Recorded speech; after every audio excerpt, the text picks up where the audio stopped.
To be able to teach effectively, it's important for the teacher to keep control of their classroom. I have learned that consistency in terms of how you apply your behavior plan is necessary for teaching and learning to occur. You can't effectively teach in total chaos. Now, being proactive and planning for disruptions that may occur will lessen the stress of managing your class. Building relationships with your students will go a long way with respect to them doing what you ask them to do, while at the same time help your students grow emotionally and taking responsibility for their actions. If you want to reduce misbehavior in your classroom, you should keep your students actively engaged and focused on learning. Welcome to episode 131 of the Teacher Rockstar podcast, a place where tips and strategies critical to the new teacher are discussed. We share the latest educational research and best practices so that the new teacher can be better equipped for a successful classroom experience. I'm your host, Steve Hiles, and today we will be talking about how to reduce misbehavior in the classroom. But before we get into today's topic, I want to ask you a question. Are you a brand new teacher that just graduated college? Would you be interested in having somebody with you every step of the way to guide and assist you as you transition into the classroom? Well, stay to the end of this episode and I will provide you with a link to learn how you can.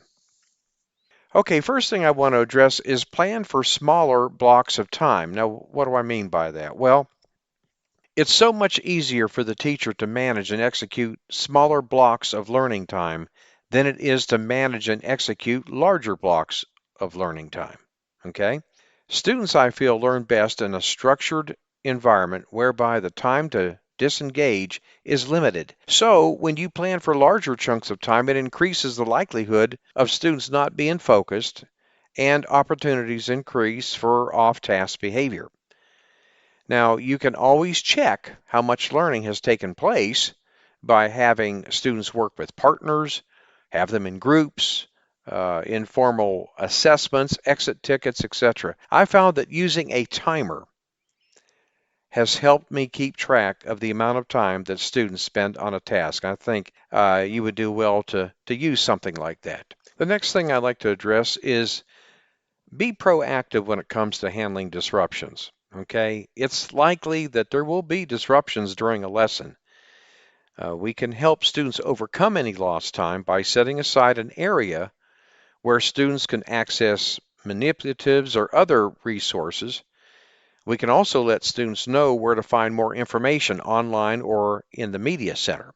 Of course, disruptions resulting from student misbehavior, then what you want to do is assign extra work for them to catch up on after school or advise that assignment will be retasked to that particular student. Okay. Now, the next area I want to kind of jump into is really get to know your kids. Okay. Building relationships with your students, know their backgrounds, their interests, what they find challenging, etc. Okay. De-escalate conflict as it occurs by using dialogue, retasking, or moving the student from the situation for a period of time. Now, in some situations, taking the student aside for a personal discussion may in fact be helpful. I would avoid sending the student to the principal's office for minor infractions, as it erodes your own authority as the classroom teacher. And really, if you stop and think about it, the buck stops with you. Okay?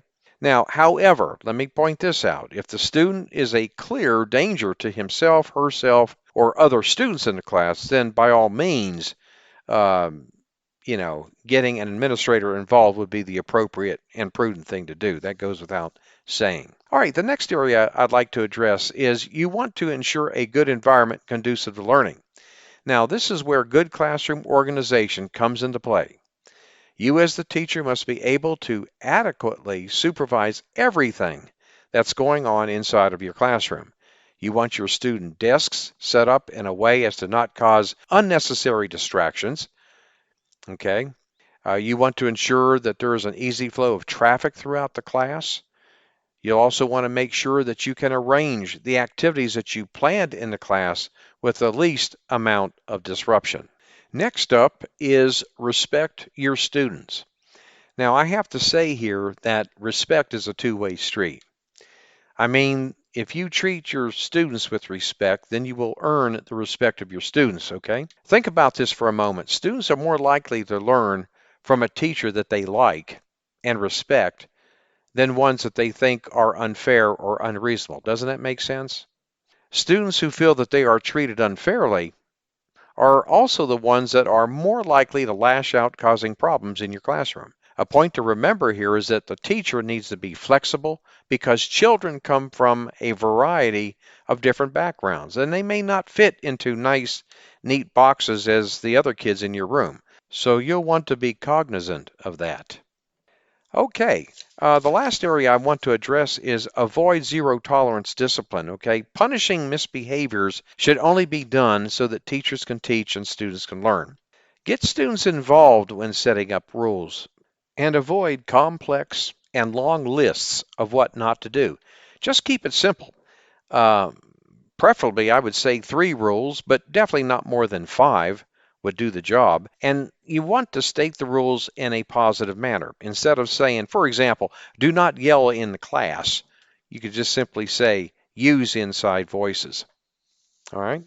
By keeping students engaged and focused in learning, we can greatly reduce the possibility of misbehavior. And I have to tell you, in all my years of teaching, this is absolutely the case. And as you go through the year, I have to tell you, it gets tougher and tougher, especially towards the end of the year, because you definitely have to keep these kids engaged and keep them focused. All right. Punishing student behavior really should be used as a last resort in order to keep control and allow the rest of the students to learn.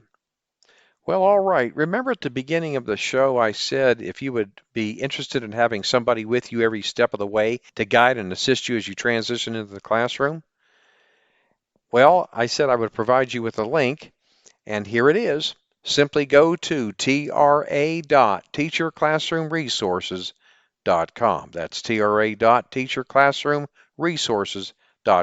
I want to thank you for listening to the Teacher Rockstar podcast. I'm your host, Steve Hiles. When you get a moment, visit my blog and subscribe to my newsletter for the latest educational research, best practices, and unadvertised free bonuses.